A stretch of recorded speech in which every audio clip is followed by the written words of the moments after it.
Hi everybody, welcome to another video. This week I wanted to pick up on one of the rule sets I received a few weeks ago, highlighted in the Postman's Been Busy video that I posted, For Whom the Bell Tolls. No, For Whom the Dice Rolls.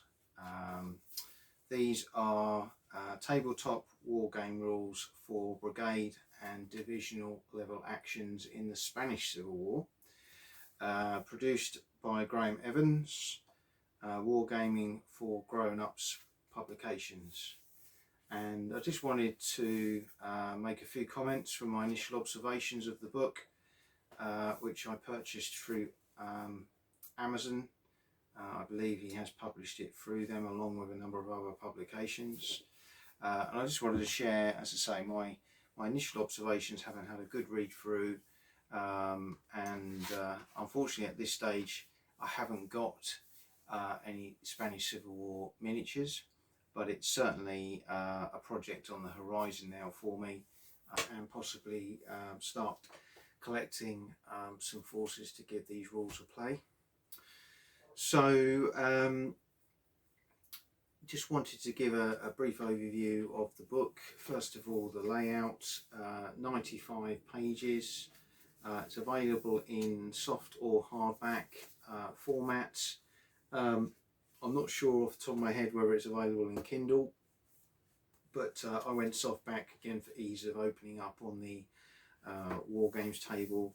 Font sizes are fabulous, good size fonts, really easy on the eye, very nicely set out, interspersed with colour, photographs,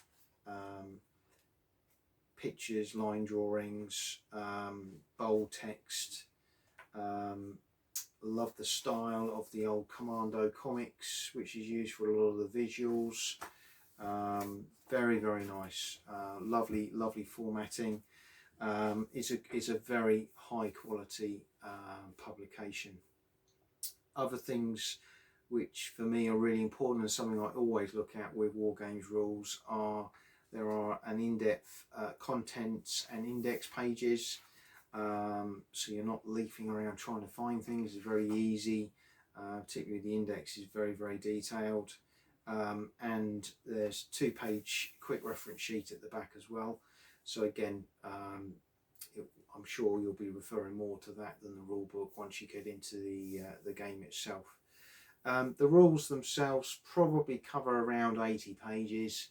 Some of that not necessarily rule specific, some of the other sort of niceties, but yeah, there's quite a lot in here. A lot of information sort of outside of the rules themselves in terms of information on the period.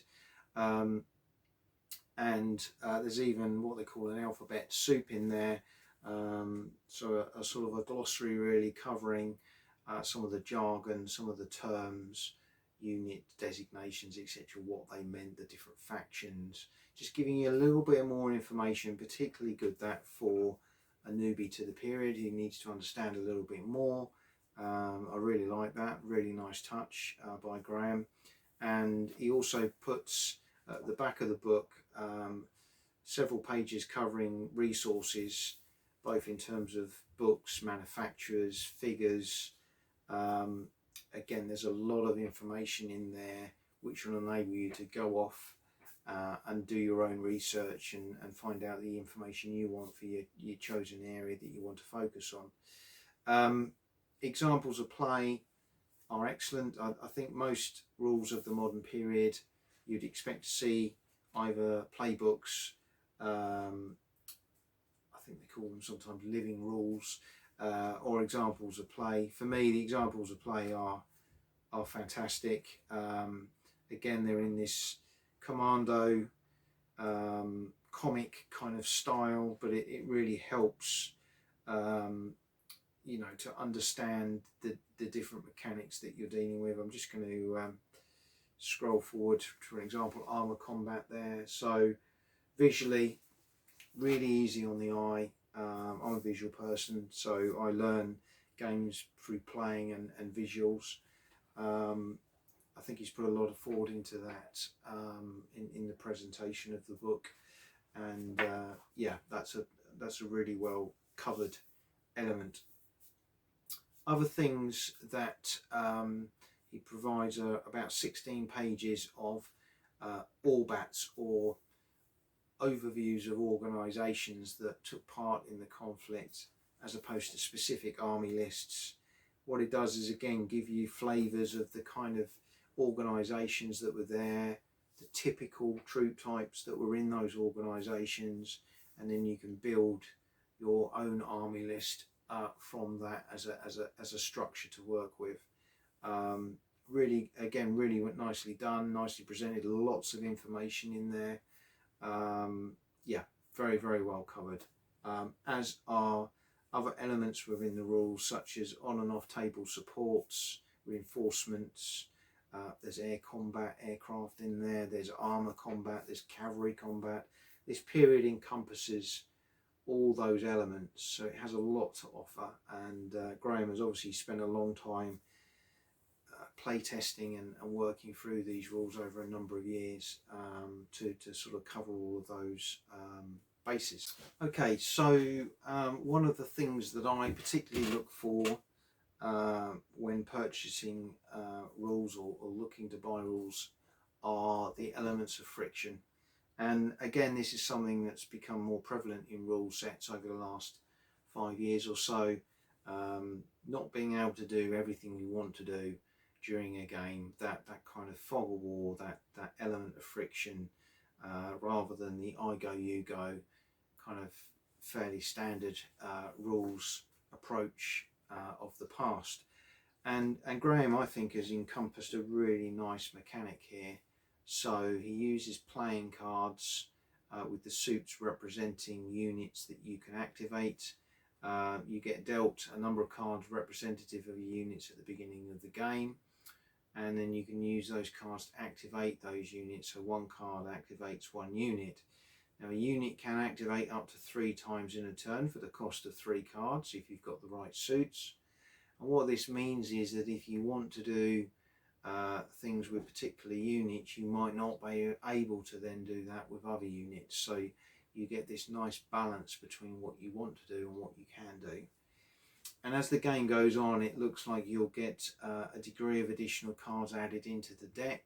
But of course, if you've spent lots of these early on, as the battle goes on, you'll have less and less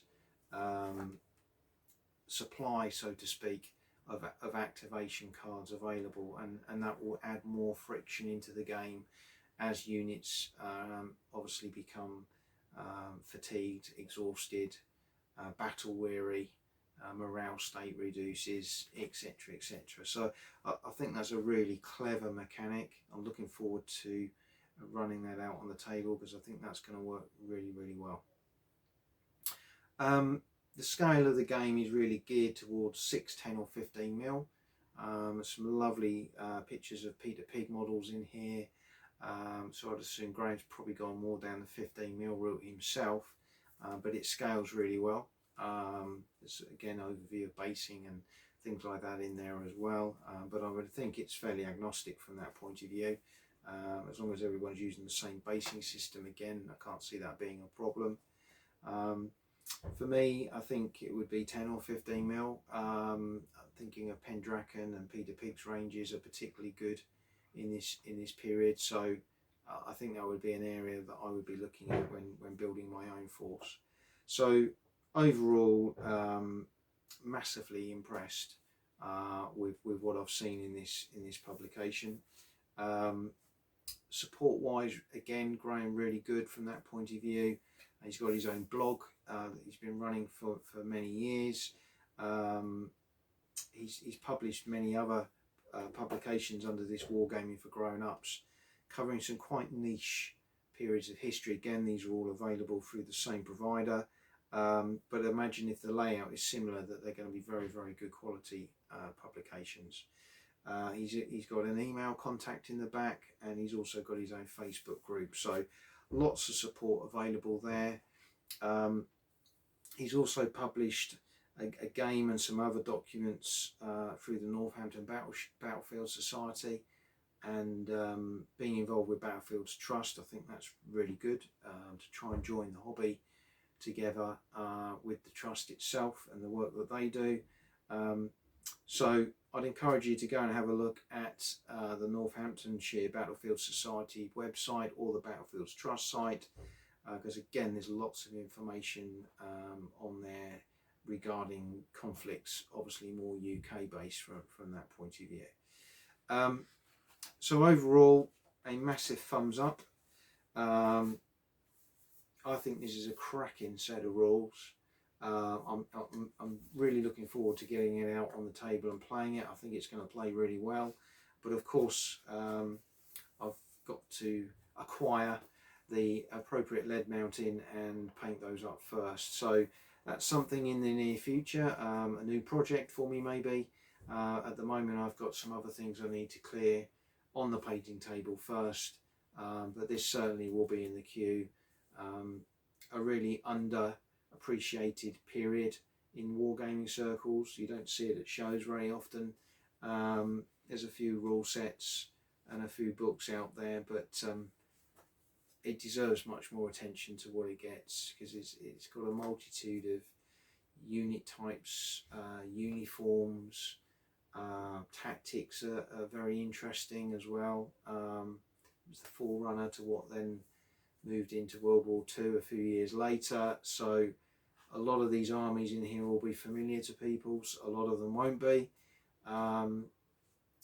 And of course, being early period, you had some of the very early armour, like the Vickers, the T-26, the Panzer ones, so maybe more those kind of vehicles that you wouldn't be able to use in majority of World War II games. So something a little bit different, highly recommended, big thumbs up. Go out and give it a look. But I hope you've enjoyed this short video, and see you again next time.